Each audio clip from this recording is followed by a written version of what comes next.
But anyway, without further ado, I'd like to pass over to Michael to say a few words about why he set about writing this book that you're all holding copies of at the beginning of the darkest days of COVID-1, of Lockdown 1, right? I mean, maybe, Michael, you can share with us why you wrote this book.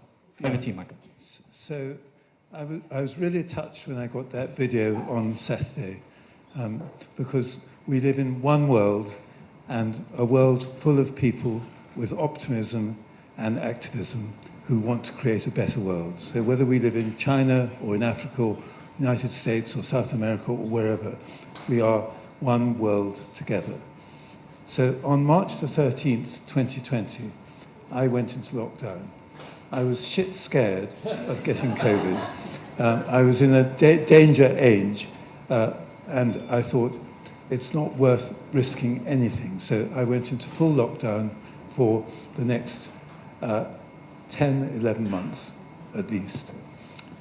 In order to survive, I decided I'd like to create a regime for myself. Work, yes, so work would continue, and actually it continued in all sorts of exciting ways, using Zoom for meetings, and I was been able to do lots of really interesting things over the last 2 years. Exercise, so I started by going out at midnight, up and down the hill in Hampstead, doing 5 circuits, and coming back with a sweat. And then I got myself an exercise bike, which took 3 months to arrive from China. But I also wanted to create a purposeful project for myself, because I thought that in these circumstances, to focus on doing one thing a bit different, a bit special, over and above what one was already doing, would be a useful thing to do. But the main challenge was actually feeding myself, because at the time of lockdown, it was impossible to get any deliveries from any supermarket. So we had a strange array of suppliers supplying us for the first 3 weeks of lockdown until the supermarkets began to open up. At about that time, I read a book called Spillover, and Spillover is a spillover of viruses from the animal world to the human world. And the main the main thesis of the book was not if it would ever happen, but when it would happen. They were absolutely certain there would be a pandemic sometime. And I must say, our lack of preparedness was extraordinary. But the pandemic challenged us to think about life, because we'd been sailing quite complacently through life for the last maybe 50 years since World War II.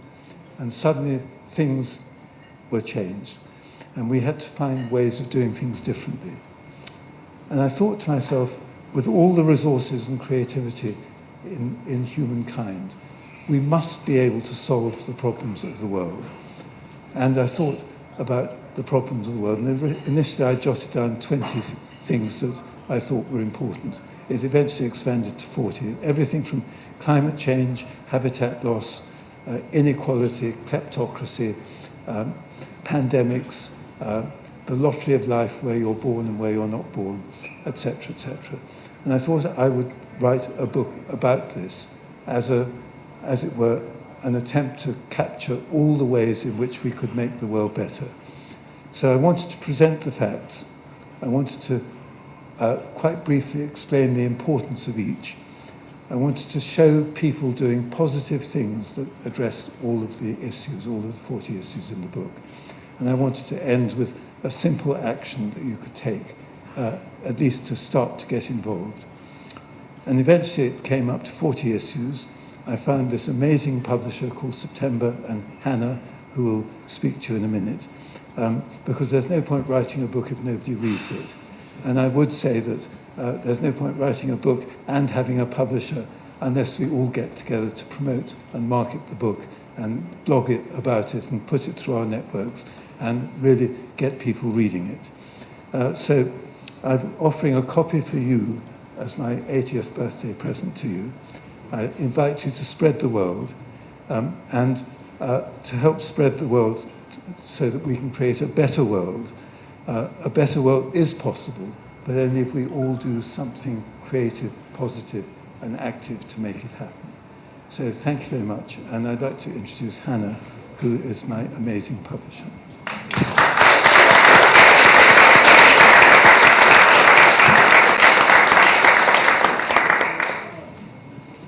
Thank you, Michael. That was quite an introduction. Would you like me to carry on? Please do, yeah. I mean, really what we wanted to hear from you about was, you know, your response to the book and the kind of publishing journey that you've been on in you know, throughout the whole journey of Michael sending the first manuscripts right through to now. Yeah. And does it leave you hopeful or despairing about the future? Yeah, I'll leave that one till the end. Well, it was quite striking receiving Michael's first email, a little way out of the worst of the pandemic debate, but anyway, a little way out of that.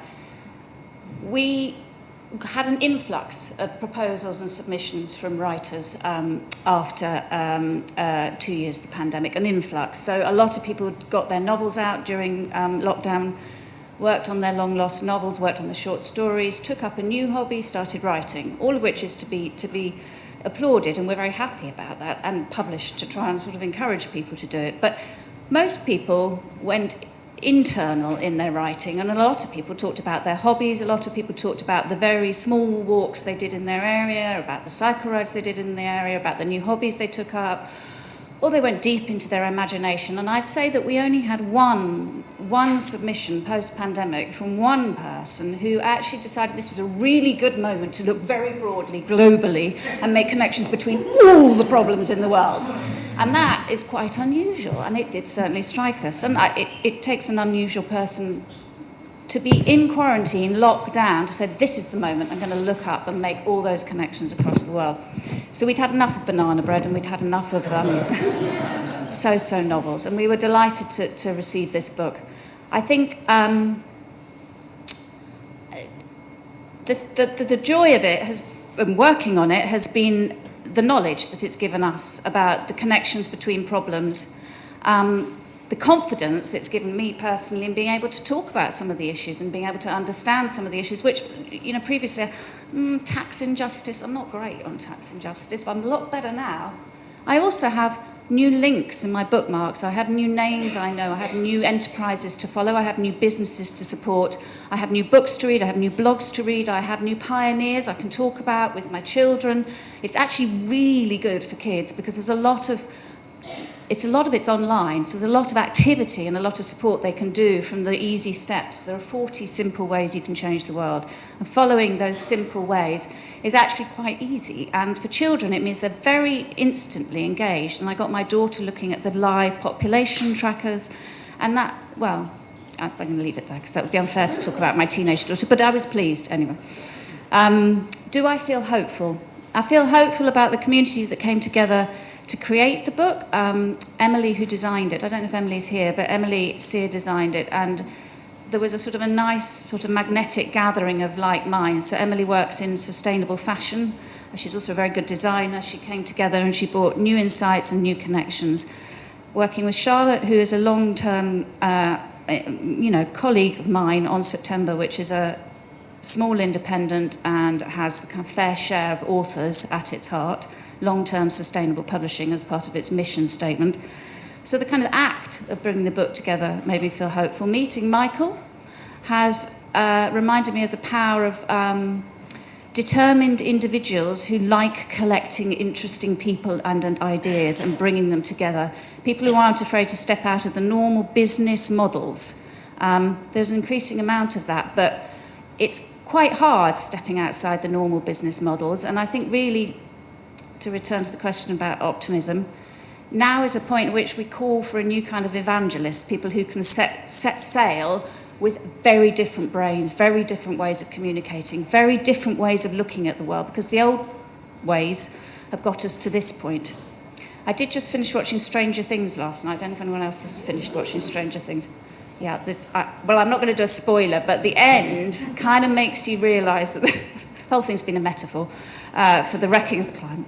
But that idea of young individuals who may not fit the typical description of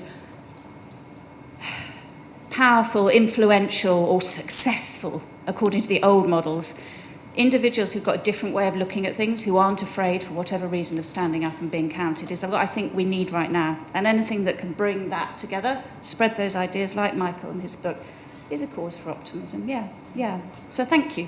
It's good to be here.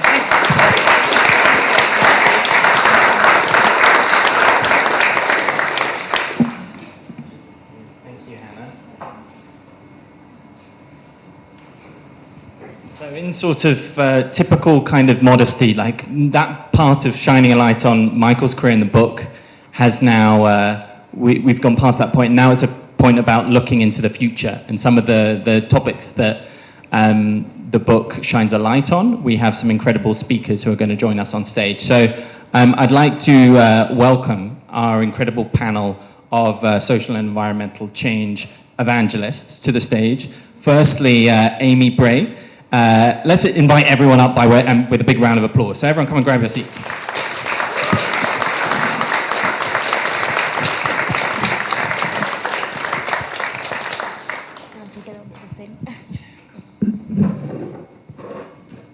Great. So one thing I have here working at the Conduit is I'm just always, it sounds just like I'm just saying it, but I'm like genuinely like awe-inspired and always routinely intimidated by everyone that flows into this building, and particularly people who sit on this stage. And before you have some incredibly awe-inspiring talent of the now and talent of the future. And to start with, furthest to me, we have Amy Bray. She founded an environmental education charity called Another Way in 2019 while still at school. She gives talks and awareness sessions on marine conservation, sustainable living, and the environmental crisis. She's currently a second-year student at Exeter Uni studying marine biology. Sat next to her, we have Ayrton Cable, who's has been a social activist since his pre-teens. He's focused on issues including animal welfare and food and water security. At the age of 9, Ayrton proposed the law for clearer food labelling to end the horrors of factory farming, which turned into the Labelling Matters campaign. At the age of 9, like, that's just astonishing. He's currently a student at LSE, as well as a tech consultant, and he's the founder of Humanitarian Water and Food Youth, the recipient of the Humanitarian Water and Food Youth Award. Then Gabriel Perez Pineda is a student at Newham Sixth Form College and part of a team who've come together to challenge the way that education and schools are assessed and the impact that this assessment is having on young people's mental well-being. And finally, Jessica Ryan Nadigwa is a product designer for disability and a disability activist, advocate, and speaker. She has a Bachelor of Arts degree in product and furniture design and is a business owner whose mission is to champion for a more inclusive society. She's been appointed a creative freelance champion to drive systemic change within the creative industries. Okay, so first of all, Amy, I read that your aim is to give people the reason or motivation to change their lives, to make a difference. From your experience, how do you motivate people to take positive action in the world, and what is the reason that you give to them? Hi everyone, thanks so much for having me today. So I think that the number one reason that people are scared to change is because they don't think that their personal actions are going to make a difference. So the first thing that I talk about when I go into a school or a business event or a conference is how the power of one person can actually make a real difference. And our charity, Another Way, has a motto that if one person was to spread a message to 10 people in one day, and the next day those 10 people each spread that message to 10 more, and so on, then it would only take 10 days for the whole world to have heard that message and been inspired. So to me, that just proves that no one is ever too small or insignificant.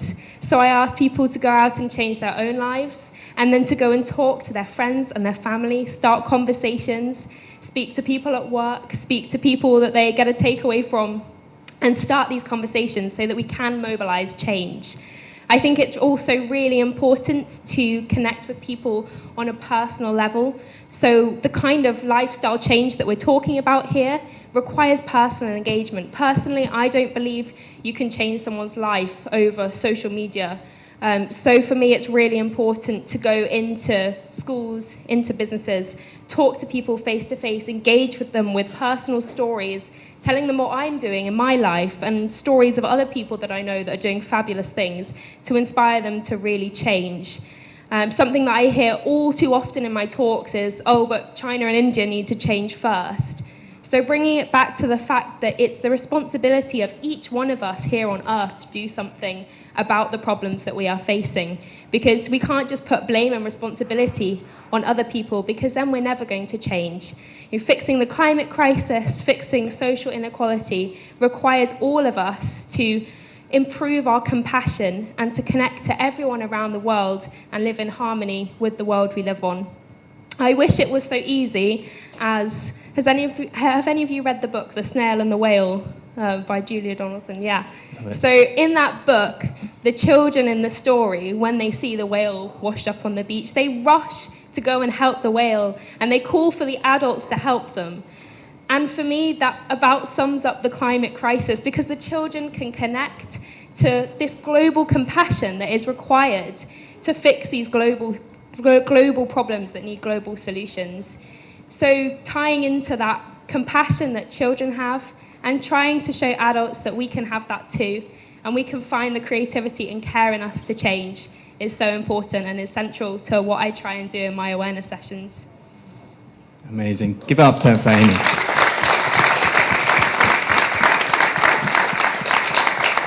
So next up, Ayrton. Alongside being an accomplished animal welfare activist, again since the age of 9, you're a full-time student at LSE and you side hustle as an acclaimed tech consultant. So with that in mind, with tech in mind, what technology out there today gives you hope? Yeah, so I mean, firstly, when it comes to technology, I mean, it's really something that we all have. We all have mobile phones, laptops, and especially now during the pandemic, I think a lot of us have realized how essential it's become in our day-to-day lives. And although it's something that's very easy to take for granted, in the social campaigning space, it has absolutely had a huge impact in the way that we're able to connect with individuals from literally anywhere in the world. So a lot of the campaigns that I've been working on would not have been possible without the use of being able to connect and actually just being able to broadcast as well. So with the Water and Food Youth Awards, which you mentioned earlier, so one of our partners with Water Explorer, we're able to take a water sustainability program and broadcast it worldwide to over 12 different countries, impacting around 120,000 people in 1 year alone. So just the ability to connect people, not just in terms of getting across, campaigns, but also getting people together with like-minded individuals like we have here at the Conduit today, to come together and work on, mutual beliefs and being able to actually tackle international problems, whatever that may be. And I think that's just something that's hugely important to remember, just how much of an impact that could have, for people in general. But yeah. Amazing. Thank you, Ayrton. Round of applause for Ayrton.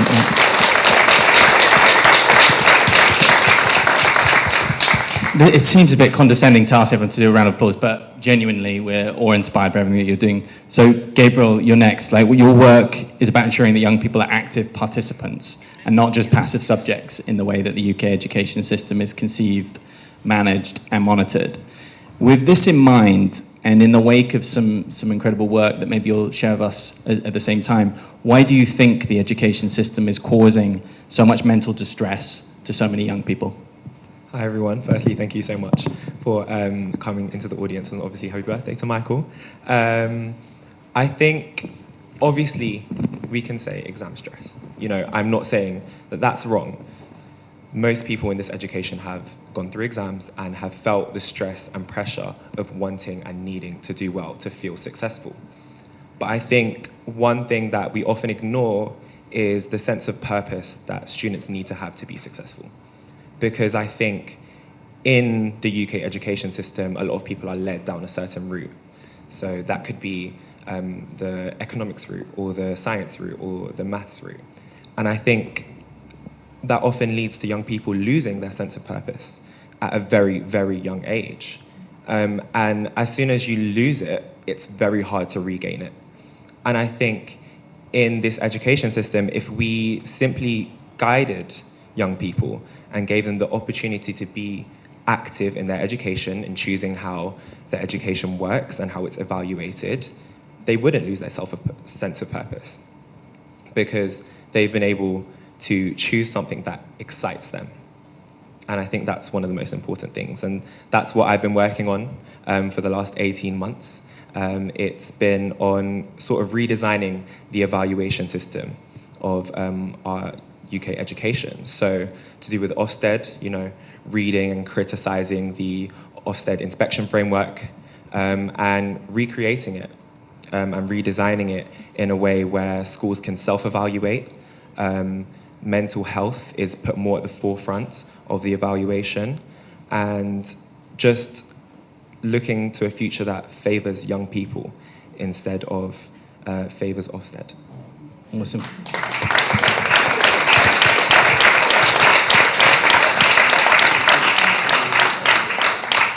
I want to ask you a follow-up question, if I may, very briefly. Michael tells me that you sat down with a bunch of kids from Eton recently and kind of compared notes, like, given the disarray that our government's in at the moment, how much of that, stems from, it's that kind of educational experience. What were those guys, sharing with you, those Etonians? So, firstly, a bit about me. I didn't go to Eton. I've come from a single-parent household in Newham, gone to state school my whole life, that kind of thing. So sitting down with students and teachers at Eton, I think it's fair to say it was a bit of a culture shock. But it was interesting because we had very similar ideas and motivation, and that motivation was to put students first. And I think it just goes to show that it doesn't matter what background you come from, as long as you all have the same, forward-looking mindset and open mindset into mental health and education, then there's space for change. Awesome, thank you.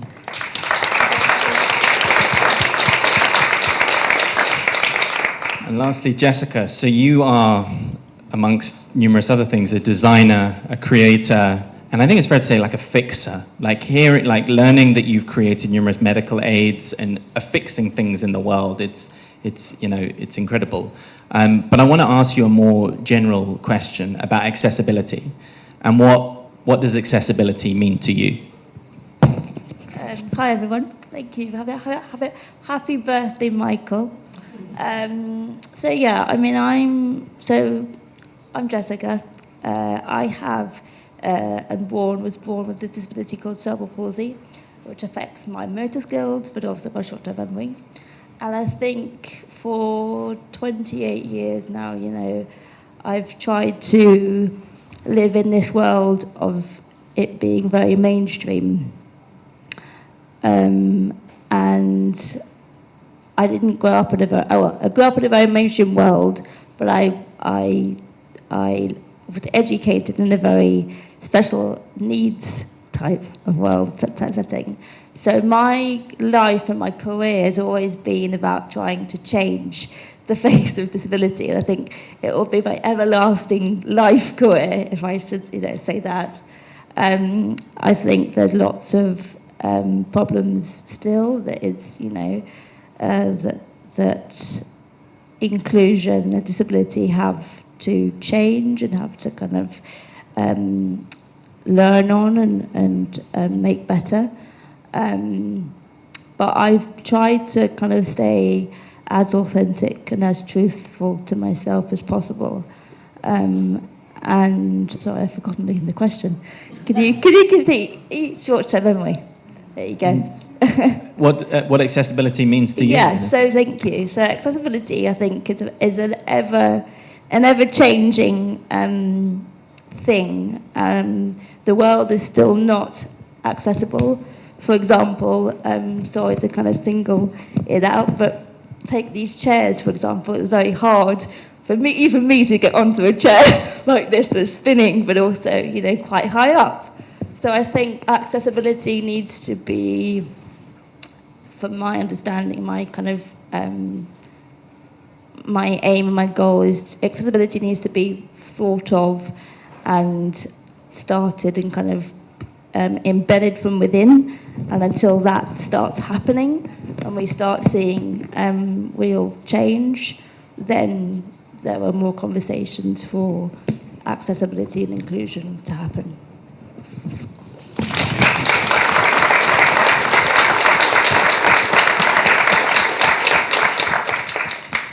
we're nothing if not accountable here at the Conduit, and we will, we hope to work with you in the wake of this, in regard to the chairs and a whole bunch of other stuff. We got chatting about what our intentions are with the program. So all I can say is watch this space. I hope in the wake of this conversation, I would love for us here at the Conduit to be truly engaged with the work that you're doing and be really, getting your advice, getting your inputs, and really kind of helping us steer what we do here. I was scrolling down some buzzwords that you were saying, Amy, you were saying creativity, compassion, and connectivity. And Ayrton, connectivity was your word, and stories was one of yours, Amy. But authenticity really shone out in that last part. What I'd like to do here, because at 7:30, as I mentioned earlier, Michael has to whiz away to go and field some more of his adoring fans upstairs. But before that moment, I'd like to ask you all a few more leading questions. So, what have you each done in your lives and careers to date that you're most proud of? So, in just one sentence each, let's go around this order. So, Jessica, if you want to go first, just to throw you. One sentence that I can describe as being one I'm most proud of. I think for me, it's getting up every day, every morning, and not saying, oh, this is too difficult for me to do, but actually approach it as a challenge and kind of say, well, actually, let's just try this. And if it goes wrong, who cares? In a light-hearted sense. Yeah, that was a kind of long-winded way of saying it, sorry.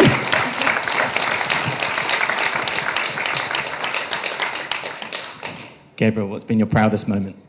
I don't know if it's a moment, but I think I'm most proud of learning to be selfish and being selfish with my time and selfish with my energy and putting it where it really matters. I think that's...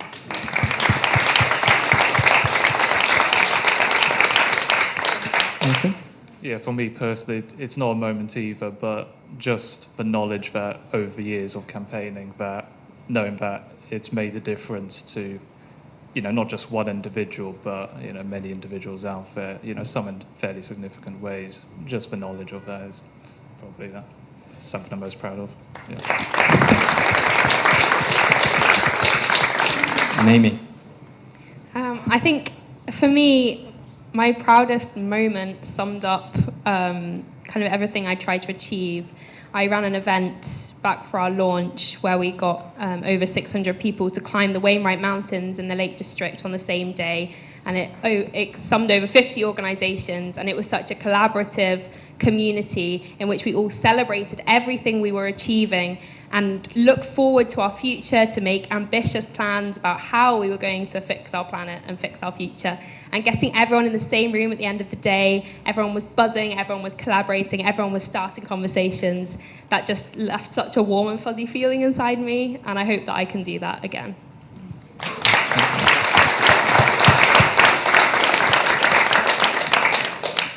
So Michael's book is obviously about fixing the planet, and no one fixes anything before failing a few times. So the next question is a few examples, or one example, of your biggest failure and what you learned from that failure.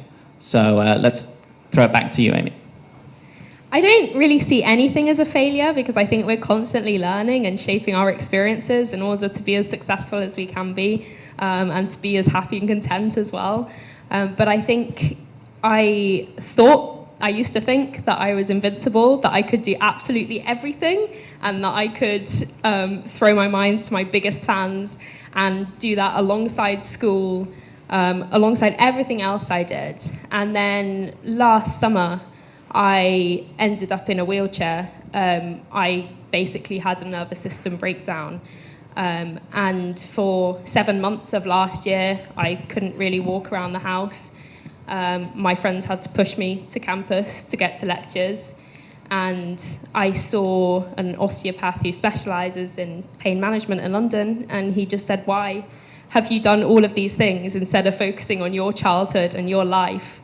And for me, that started a whole new journey of actually looking inside as well and realizing that I have to take time for myself in order to spread peace to the world. You have to focus on your inner peace.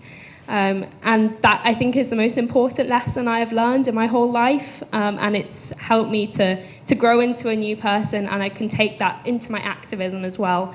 And hopefully share that experience with other young activists out there, that you don't have to be going 100% every day, that you can take time for yourself when you need it, because that's ultimately going to help you change the world more successfully in the future. Wise words.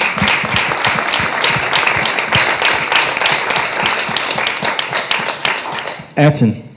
Yeah, mine isn't necessarily one individual failure, but more about sort of the reality of what it's like to actually work in this space. Now, something that's not usually talked about, it's usually one thing to start a campaign, it's another thing to actually keep it going in the long run. And out of all the projects that I've worked on, only a handful would actually still be working to this day. That's not to say they didn't have an impact, you know, they weren't wasted, and even if they were, that in itself is a learning experience. But actually being able to convince organizations to continue with the work that they're doing. So just to cite an example, one of the works that I was doing was working on anti-cyberbullying with social media companies. Now, it's one thing to get them all to sit in a room and actually being able to listen in the first place in terms of what they could do to help their users, you know, to make it a more safe environment for them. However, it's another thing for them to continue to work on that in the long term, especially once the media spotlight has been shifted onto a new topic or a new thing. So not necessarily a failure, but just more of something which is in the industry, which it's always been there, and that's actually kind of, it's not necessarily, it's not all bad, it also gives rise to opportunity and innovation in the long run. However, it's definitely something to keep in mind in the social campaigning space.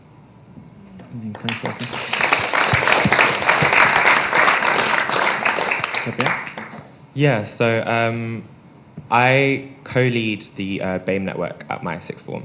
Well, I did when I was there. I've finished sixth form now, but I think one of my biggest sort of not proudest moments was when I had an argument with one of the other co-leaders in front of like the whole network. And I just thought to myself a couple minutes after, just like grow up and learn to communicate in a way where, you know, you're disagreeing, but also being respectful. And I think, yeah, I think that was one of my biggest failures. Sort of not realizing that what everyone says has value, even though you may not see it in the moment. How do you practice that, like acting out forbearance, tolerance, respect, when it's like playing out and really sort of, you know, triggering, you know, the response of this is not cool, like? I think it's important to sometimes, especially when arguments or conversations are getting heated, to take a step back and process, and just introspect a little bit and think, you know, why are these sort of opinions being expressed? Do I agree? Do I disagree? And yeah, just processing a little bit and thinking about what you say before you say it. Like sometimes it's good to speak from the heart, obviously, but yeah, sometimes it's better to take a moment and process.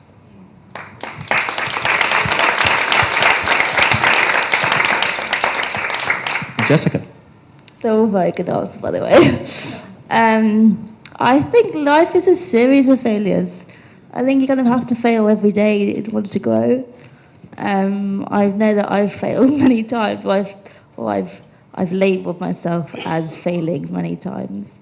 Yeah, unless I mean, I'm a big person, you know, I'm a big kind of, I've learned anyway that I'm now a person that has a mindset of just chuck yourself in the deep end, and if anything goes wrong, you know, that's just life. That's how it plays. I mean, I can probably say, you know, for myself that as someone born with a disability, you're always, you know, falling over or kind of getting into, you know, not trouble, but kind of injuring yourself or a life of series, you know, a series of unfortunate events, you could say, as the, you know, the book or whatever. So yeah, just kind of try and try and put yourself in uncomfortable situations. The more you put yourself in uncomfortable situations, the better you are at failing, and then the better you are at learning those coping mechanisms. And that's definitely something that I've had to learn for 28 years of my life. Awesome, wise words.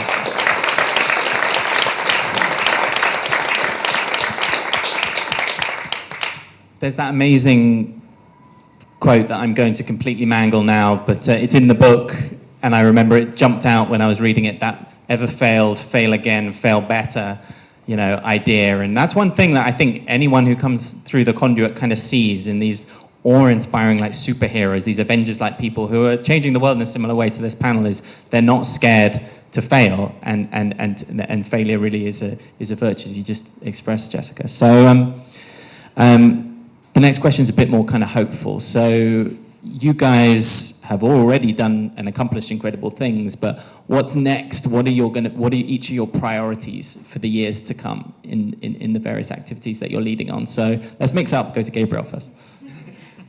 So I'm going to talk a bit about the project first. So it's called Breaking the Silence, and it started a few years ago with a group of students who, took part in a focus group being asked about the education system and how they felt about it. And a couple of them were like, I want to get involved, which when I found that out, I was like, oh, okay, so people didn't just get forced to do it. And I was like, people are interested. And I think it just goes to show that when you spark something in a young person, they automatically have an opinion on it. And if you let them express it and let them talk and let them think for themselves rather than just feeding them information like the education system does a lot of the time, they have the opportunity to flourish. And I think that's really important. And that's what I want to put across in many more panels and conferences, hopefully, that, give young people the opportunity. All they need is an opportunity. They don't need anything more. Maybe a bit of guidance along the way, obviously, but all they need is an opportunity. And we just put out a documentary about the whole Breaking the Silence project, which I'm really proud of, and all of my colleagues are really proud of. So please go watch it. It's on the States of Mind website. But away from the project and that whole process, I think just in my personal life, I want to tell like all my little cousins, I asked them like, what do you want to do when you grow up? And they were like, I want to be a pop star, I want to rule the world, I want to be a president. And I just want them to know that you don't have to rule the world to change it. Like, you can just be a small change. And as Amy said earlier, the ripple effect. And it's important. And make changes in your own life. Talk about it with your friends. And hopefully that will change the world.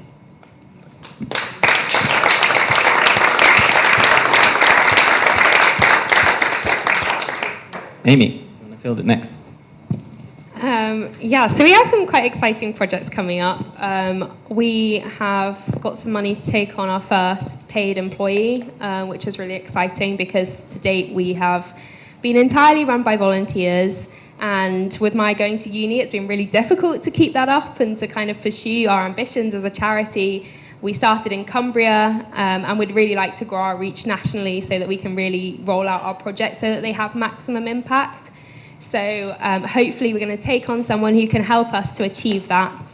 We've also got some exciting projects in the pipeline. So the event that I mentioned that took place back in 2019, we'd like to do a similar event nationally and get lots of media involved in that as well, because I really think that the conversations are sometimes dying around environmental issues and we need to keep up that momentum. So I'd really like to have a series of great conversations to get people thinking about the actual solutions. So often we're talking about problems, but we need a vision of how we are going to fix our planet, just like Michael's book gives. So that's something that I'd really like to focus on. And I'd also like to explore the links more between mental health and activism and how we can use solutions such as mindfulness and meditation to help activists with their mental health and also in spreading that change. We're also looking for funding to take on some bigger projects. We would like to roll out our 30 Steps program, which helps people break down the whole overwhelming crisis of sustainable living into 30 achievable steps that people can take, and at the end they achieve a certificate. And we'd like to have a whole map around the world of people who are Another Way ambassadors who have gone through this 30-step program to basically do everything they can to fix our future. So that's something we'd like to roll out over the next couple of years, as well as our ambassador program, which is a platform where young people can get together, share resources, start conversations, collaborate with each other, and showcase the fantastic work that young activists are doing around the world. So those are just a few of our projects that we are exploring, and feel free to come and talk to me afterwards about any of those, and Helen here as well. She is one of our trustees, so we'd be very grateful to talk to you all about those later.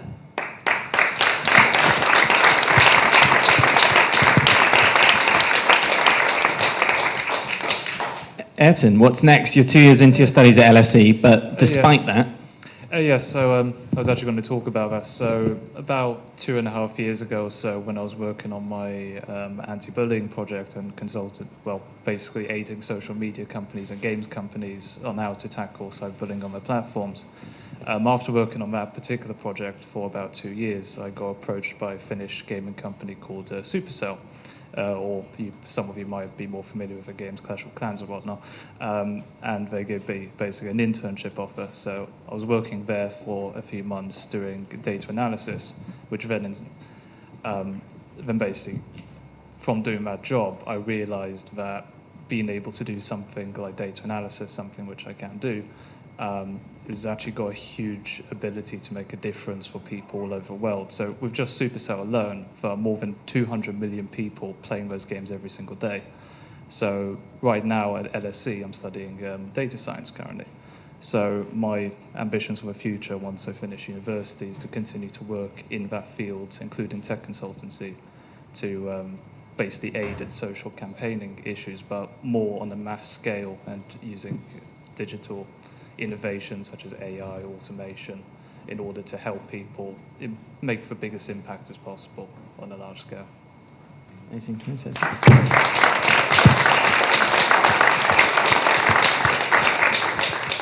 And Jessica, what's next in terms of your order of priorities for what you fix next? What's the priority? The big what's next question.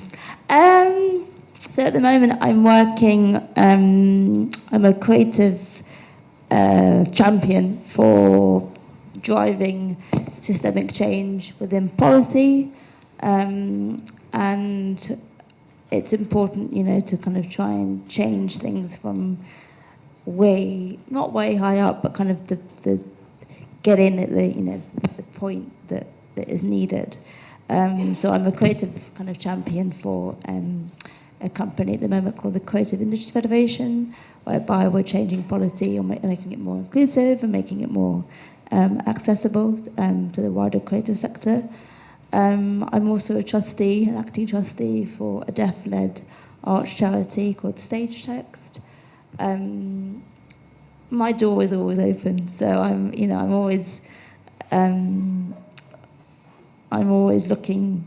I'm also on the hunt for new and exciting and different opportunities, and I think different is also good. Not necessarily always trying to go on one train, you could say, but me being my kind of crazy self on multiple trains at different times, and maybe they all crash into each other. I don't know. But at the moment, I feel like I'm on 10 different trains, which is great. I'm also doing really wonderful work within schools and working with children who have special educational needs and disabilities, and I think it's also, someone touched on it earlier, it's really important that the change to making the world more accessible and inclusive starts from within, and I think the education system is definitely something that is that needs to change. Yeah.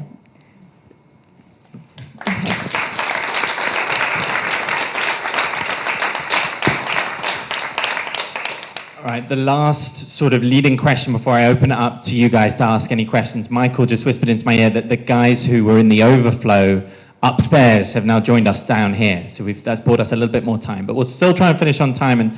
And Michael, just to prepare, I want to leave the last words with you. So I want you to reflect on some of what you've heard and your responses in the wake of the book as a kind of closing statement. But before we do that, one last round of questions to everyone. So what would you each do to encourage more young people go out and change the world or fix the world? So Jessica, let's start with you.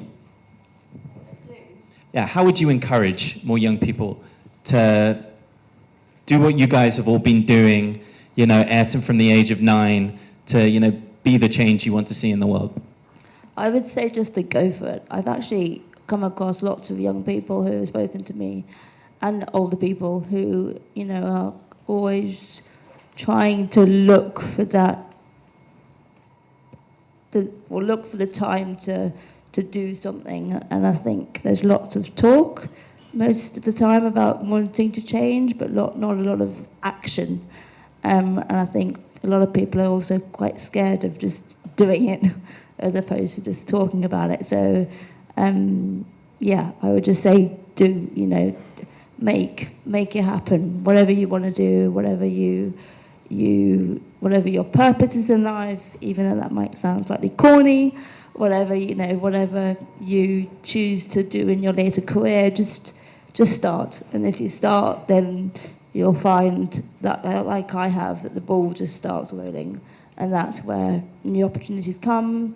And just say yes to everything that comes your way. Don't be like scared to say, I'm sorry, but I can't, you know, well, be scared, but also don't be scared. Feel the fear and do it. You know, anyway. just do it. Yeah, well, exactly. There's a lovely book that is, you know, I can't remember, I think it's someone, Jeffers, I can't remember his name.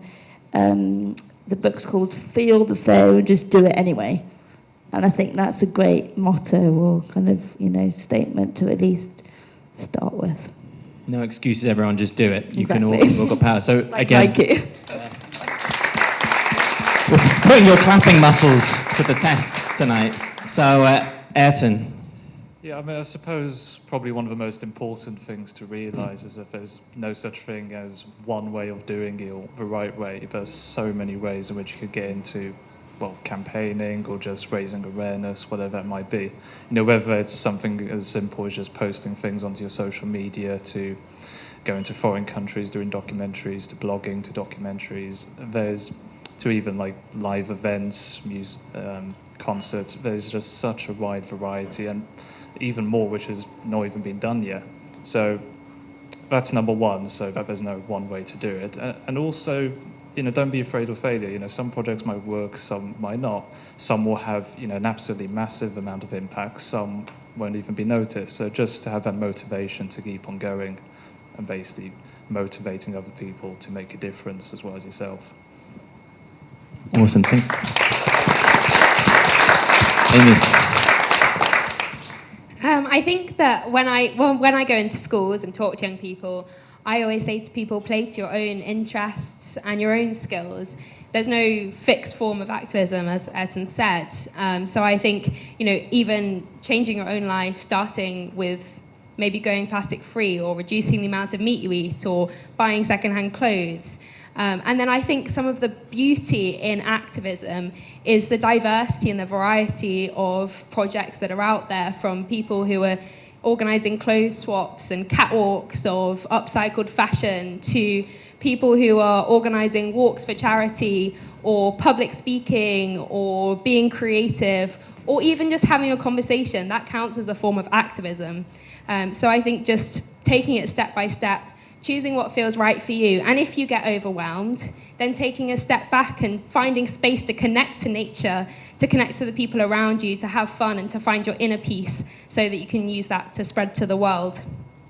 So I think it starts small and then taking it wherever feels right for people to go. Yeah. Awesome.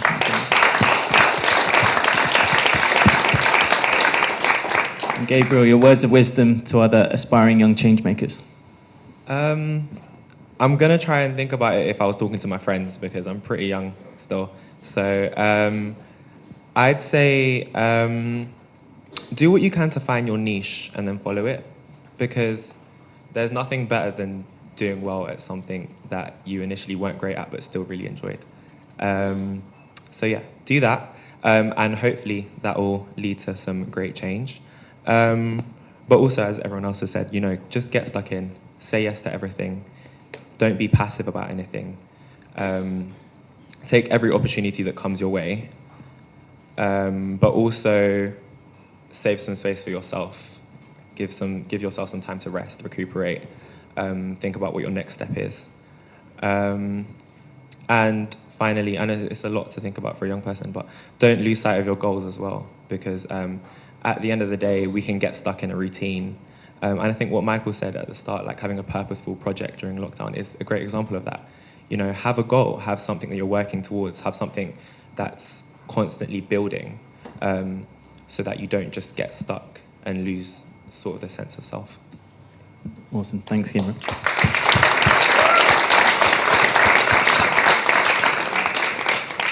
So we've just gone over time, and I said that I wanted to give you all a chance to ask some questions, but really what I really want to do is ask Michael to give some kind of closing remarks.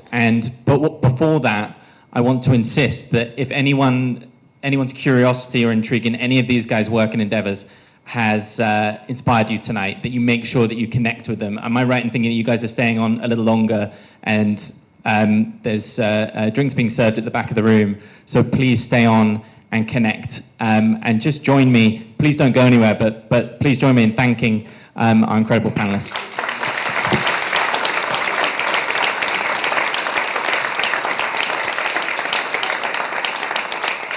So as I say, I wanted to leave a kind of closing remark section to Michael. Like that, the book, as I say, is astonishingly good. Like for me, it was like listening to that Baz Luhrmann song, the Wear Sunscreen song, with just a list of like words of wisdom of all the things that you should be doing. It kind of like the internet minus all the kind of garbage on the internet, all the things that you should. It's just the sum of useful knowledge that you should be armed with. I know one of your reviews was, keep a copy, close to your bed. Like, it is like an encyclopedic,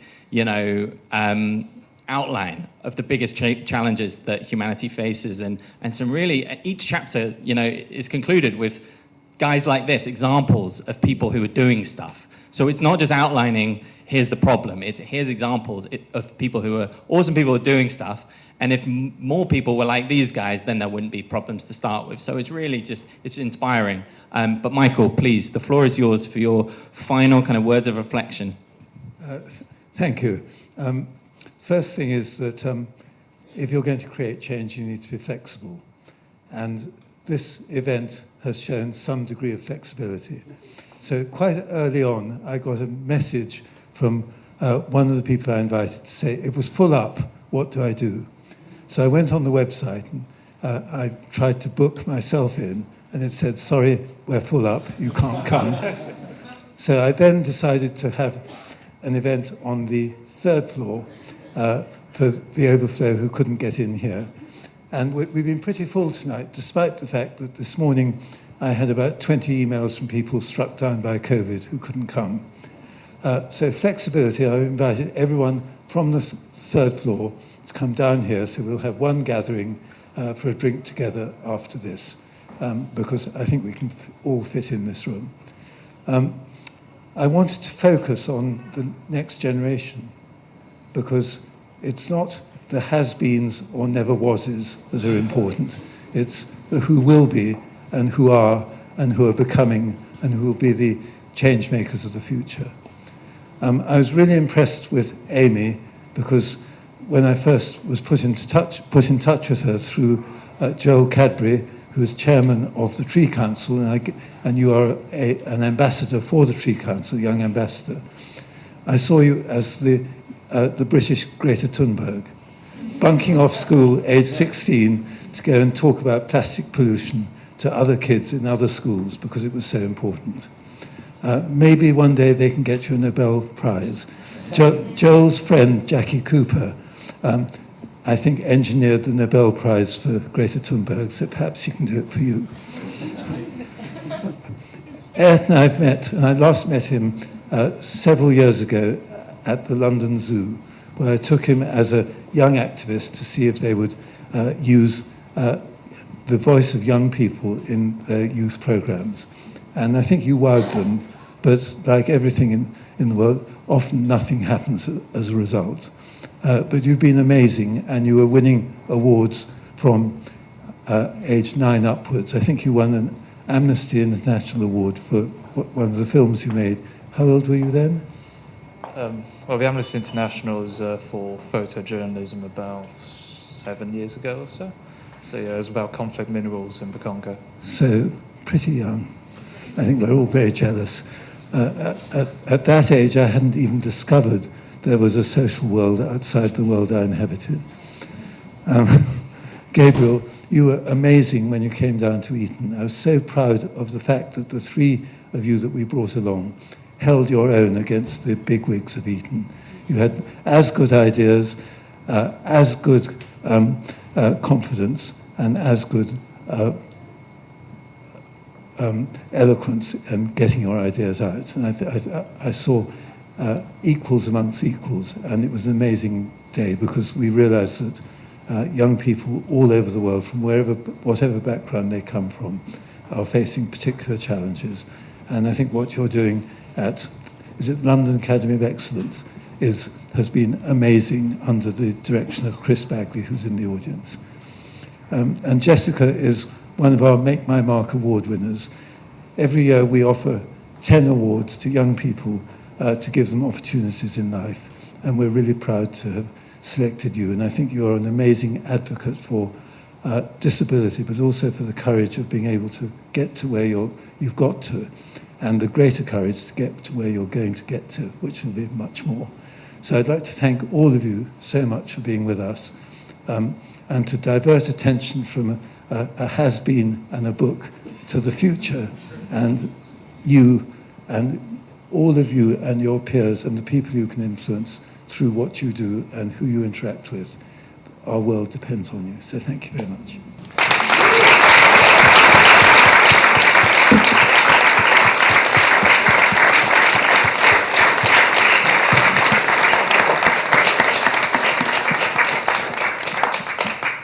So really there's nothing to do henceforth other than to invite you all to stay on and connect and talk to Michael, connect with these incredible panelists who we've been privileged to share the evening with, and to take up Michael's challenge on so many of the points that he raises. There's no reason not to be able to get started with so much in the book.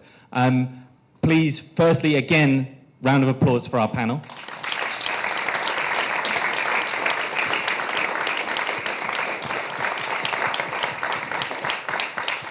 And one last time, round of applause for Michael Norton.